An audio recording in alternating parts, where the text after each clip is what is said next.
2, 1, action! Okay, one more. 10 years ago, I thought about this idea about talking about intelligence, but I was not intelligent enough at the time, so it takes me 10 years to write just one draft. But I want to play with that. I met a couple of scientists and I was amazed by what they said. We're using basically 10% of our brain capacity. The rest, we don't have access to it. And I was fascinated by that. What happened if we have 100%? And what will be the logical step? Sir? Yes. And what will be the next stage?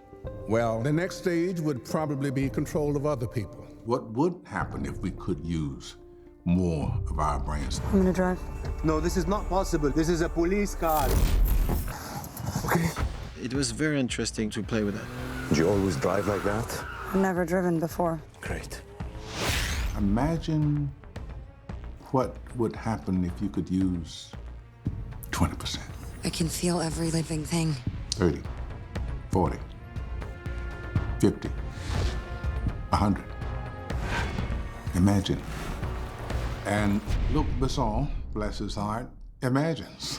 You can unlock secrets that go beyond our universe.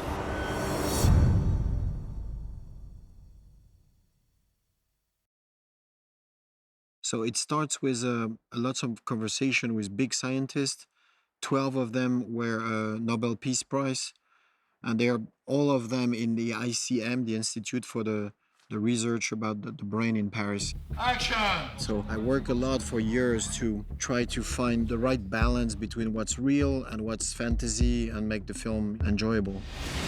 It is estimated most human beings only use 10% of their brain's capacity. People tend to believe that they're only using 10% of their brain and they have this unbelievable magical capacity.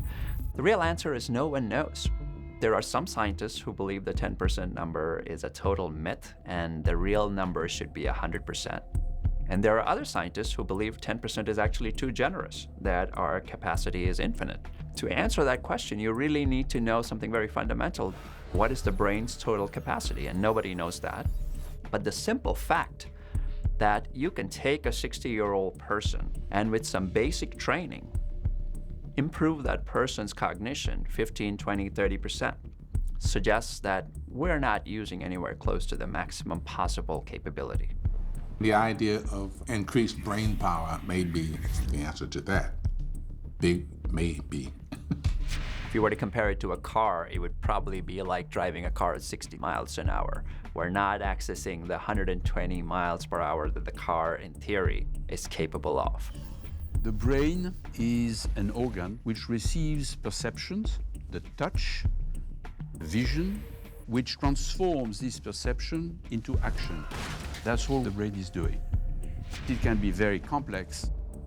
There is something in the brain called critical periods, when the brain is most receptive to learning and has the maximum potential to acquire new skills and new tasks. When we are a baby in the first 3-4 years of our life, we are born with a lot more nerve cells than we need. That's because we are born with virtually unlimited capacity.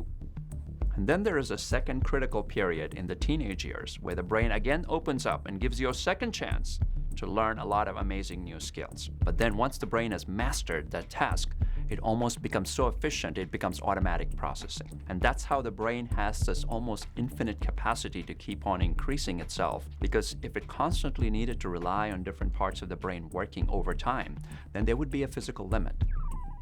Now, what we really need to see is, can the brain do 20 things at the same time while going at 120 miles per hour for all of those same functions? That would be the holy grail. Can you sort of play chess while you're studying for your medical school exams, while you're playing a video game, while you're talking to your mother on the phone? Can you do all of those things at full capacity? And I think that is the next step for neuroscience to figure out. Since when did you start writing Chinese? Since an hour ago. It's, as is, total fantasy. So you can't disagree with someone's fantasy. And let's just suppose for a few minutes that we possibly could use some drug to actually enhance the mind's ability. We already have drugs that can enhance our cognitive capabilities. For example, drugs used to treat attention deficit disorder like Ritalin, Adderall, all of them are known to improve attention. We have a second category of drugs that can improve memory by 10 or 15%, and those are used currently to treat people with Alzheimer's disease. Are there drugs that can be combined with either a specific brain training exercise or with a device that would then make 2 + 2 = 5? That's a great question because we're headed in that direction. There's a group of researchers in England that have discovered that something as little as between 18 to 100 genes may have been responsible for the dramatic shift that occurred in the way human brains evolved over the last 3 to 7 million years. So if we could identify those 18 to 100 genes in terms of their function more fully and somehow do genetic procedures where we can enhance the function of those genes, you might well be able to create a superhuman in terms of cognitive powers. A few years ago, we thought that if we knew the entire composition of the DNA, we would know everything about us. In fact, this is not true.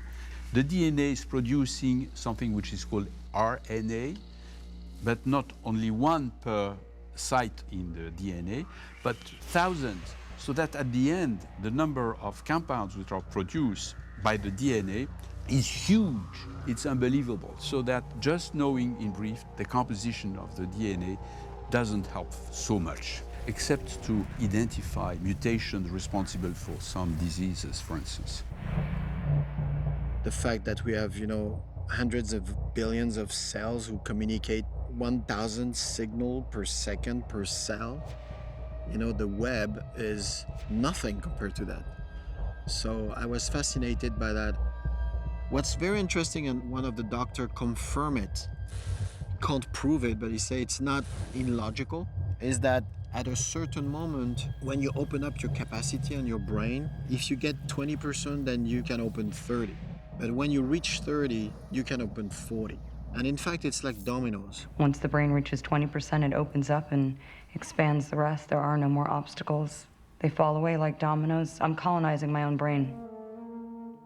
I would say the possibility is endless. And the reason I say that is 100 years ago, we could not have predicted what we have today. So anything I predict today is almost certainly going to be wrong 30, 40, 50 years from now. For example, telepathy. People would say telepathy is impossible, right? Even though we can read people's emotions, right? That's a form of telepathy. Listen up, Piero Del Rio. Get off your desk, sit in your chair, pick up the red pen to the left of you, and take down everything I say. The reason I like the 10% analogy is because to me 10% is probably the number that best illustrates how much we know about the brain. Everything we know about the brain could be wrong. And so there's this old saying, if the brain were so simple that we could understand it, then we would be so simple that we could not understand it. If we get greater brain capacity, we will learn how to control ourselves. Right now, there is no real self-control, speaking just in large human terms. It's the dark side. What can you do with the intelligence? You can do good. Take this medication, work out, eat organic. You'll be okay. Or you can do bad. Ultimately, who you are is created by your brain. It's an interesting thought that these ideas are floating around about technology and our use of it and where it's going. Where we are now, it's a question need to be thought seriously about.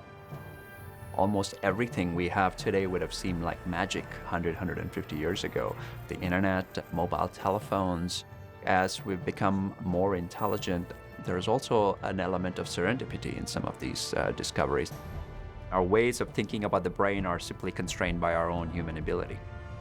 Some of the big jumps have come by people sort of venturing off into strange areas. So at some point, the breakthrough will have to come from somebody who thinks out of the box. Where is she?